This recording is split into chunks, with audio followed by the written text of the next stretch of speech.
Audio Jungle.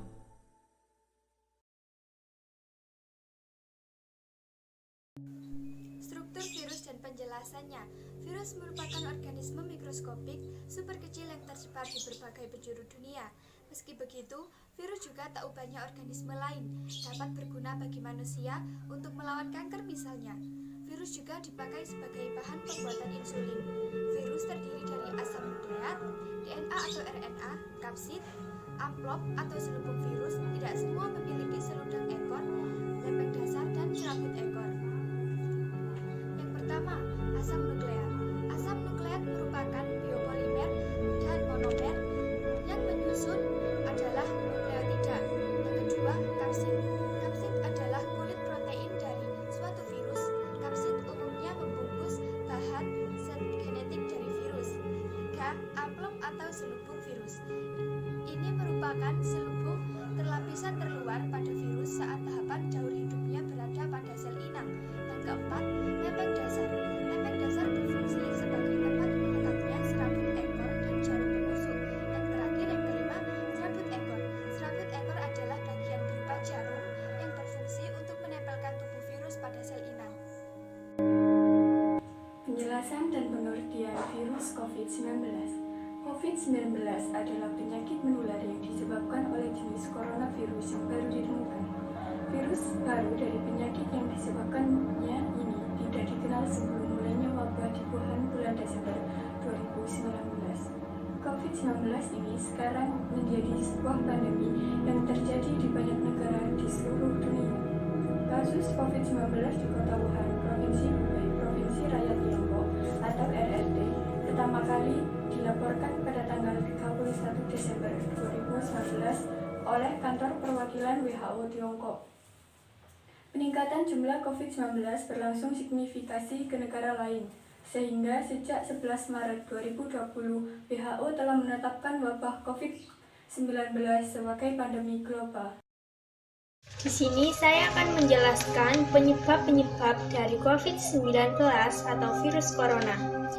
Infeksi virus corona atau COVID-19 disebabkan oleh coronavirus, yaitu kelompok virus yang menginfeksi sistem pernafasan.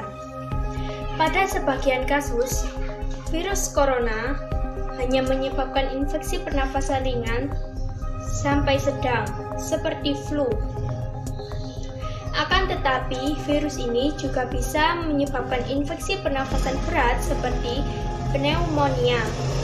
Ada dugaan bahwa virus corona awalnya ditularkan dari hewan ke manusia. Namun, kemudian diketahui bahwa virus corona juga menular dari manusia ke manusia. Tidak sengaja menghirup percikan ludah atau droplet yang keluar saat penderita COVID-19 batuk atau bersin, memegang mulut atau hidung tanpa mencuci tangan terlebih dulu setelah menyentuh benda yang terkena cipratan ludah penderita COVID. Kontak jarak dekat dengan penderita COVID merupakan penyebab-penyebab tertularnya COVID-19. Oleh karena itu, kita dianjurkan social distancing untuk mengurangi penyebarannya, memakai masker, dan rajin mencuci tangan. Virus corona dapat menginfeksi siapa saja, tetapi efeknya akan lebih berbahaya atau bahkan fatal bila terjadi pada orang lanjut usia, ibu hamil, orang yang memiliki riwayat penyakit tertentu, perokok, atau orang yang daya tahan tubuhnya lemah, misalnya pada penderita kanker. Karena mudah menular, virus corona juga berisiko tinggi menginfeksi para tenaga medis yang merawat pasien COVID-19. Oleh karena itu, para tenaga medis dan orang-orang yang memiliki kontak jarak dekat dengan pasien COVID-19 perlu menggunakan alat pelindung diri atau biasa disebut APD.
Gejala paling umum adalah demam, batuk kering, dan kelelahan. Adapun gejala serius yaitu kesulitan bernafas atau sesak nafas, nyeri dada, hilangnya kemampuan bicara dan bergerak. Kalau Anda sedang mengalami gejala-gejala tersebut, segeralah ke rumah sakit. Bagaimana virus ini menginfeksi orang? Virus menyebar melalui tetesan air liur orang yang keluar dari mulut akibat batuk atau bersin, yang kemudian masuk ke tubuh orang yang berada di dekatnya melalui hidung, mata, dan mulut. Virus kemudian masuk ke jalur pernafasan dan membran mukus di bagian belakang tenggorokan, menempel pada sebuah reseptor di dalam sel dan mulai berkembang di sana. Virus ini mempunyai protein dengan ujung tajam yang membuat virus bisa menempel ke membran sel. Dan dari situ materi genetis virus masuk ke dalam sel tubuh manusia. Materi genetis tersebut kemudian membajak metabolisme sel dan membuat sel tidak lagi berkembang untuk kesehatan tubuh, melainkan untuk memperbanyak. Penyebaran virus corona yang terus meningkat menimbulkan banyak stigma di masyarakat. Salah satunya stigma negatif yang terjadi pada tenaga kesehatan. Banyak akibat yang ditimbulkan dari stigma negatif, diantaranya pengucilan para medis yang merawat pasien COVID-19 hingga penolakan jenazah pasien yang terinfeksi virus itu. Untuk menguranginya, berikut 3 cara yang dapat dilakukan di tengah pandemi COVID-19, diantaranya yaitu 1. Komunikasi resiko. Menerapkan komunikasi resiko dapat mengurangi stigmatisasi di tengah masyarakat karena hal ini dilakukan untuk meluruskan berita-berita negatif terkait virus corona. 2. Berikan apresiasi. Masyarakat harus diedukasi agar terus memberikan apresiasi dan mendukung tenaga kesehatan yang berjuang di garda depan penanganan virus corona. 3. Dukungan psikososial dan kesehatan jiwa. Psikososial dan kesehatan jiwa sangat berkaitan erat dengan stigmatisasi yang terjadi di masyarakat. Persoalan COVID-19 tidak hanya terbatas soal kesehatan semata, tetapi juga mencakup masalah psikologis dan sektor lainnya. Dan stigma ini juga merupakan area yang sangat penting di dalam pengelolaan kesehatan jiwa. Cara penyebaran virus corona. Sampai saat ini, virus corona COVID-19 masih menghantui masyarakat dunia. Tak hanya jumlahnya yang terus naik, tetapi cara penyebarannya pun yang bervariasi. Beberapa waktu lalu, Organisasi Kesehatan Dunia atau WHO mengumumkan bahwa cara penyebaran virus corona ini bisa melalui udara. Selain udara, ada beberapa mode atau cara yang menjadi jalur penyebaran virus corona, yaitu 1. Penyebaran virus corona melalui droplet. Penularan virus corona bisa terjadi melalui droplet saat seseorang batuk, bersin, bernyanyi, berbicara, hingga bernafas. Saat melakukan hal-hal tersebut, udara yang keluar dari hidung dan mulut mengeluarkan partikel-partikel kecil atau aerosol dalam jarak dekat. 2. Penyebaran virus corona melalui udara. Corona itu bisa menyebar melalui partikel-partikel kecil yang melayang di udara. 3. Penyebaran virus corona melalui permukaan yang terkontaminasi.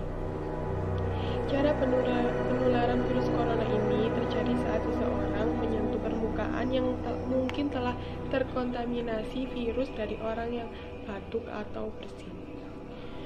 Lalu, virus itu berpindah ke hidung, mulut, atau mata yang disentuh setelah menyentuh permukaan yang terkontaminasi tersebut. Keempat, penyebaran virus corona melalui fekal oral atau limbah manusia. Sebuah studi menunjukkan bahwa partikel fekal oral virus corona ditemukan juga pada fekal orang yang terinfeksi seperti urin dan feses. Dalam laman resmi WHO, melalui fekal oral tersebut, penyebaran virus corona juga bisa terjadi melalui darah dari ibu ke anak maupun dari hewan ke manusia. Dari kesimpulan penyebaran virus virus corona. Berdasarkan apa yang telah dibahas, saya menarik kesimpulan dan menjadikan beberapa poin sebagai berikut. A. Aplikasikan bagaimana cara mencegah penyebaran COVID-19 dalam kehidupan sehari-hari. B. Hindari kontak langsung dengan orang lain dan usahakan agar tidak keluar rumah, kecuali di saat yang penting. C. COVID-19 adalah virus yang merusak sistem pernafasan dan dapat menyebabkan beberapa komplikasi akibat infeksi hingga kematian. D. Karena yang dibutuhkan adalah kekuatan sistem imun atau metabolisme tubuh dan dapat meningkatkan imun dengan olahraga setiap hari serta memakan makanan yang sehat.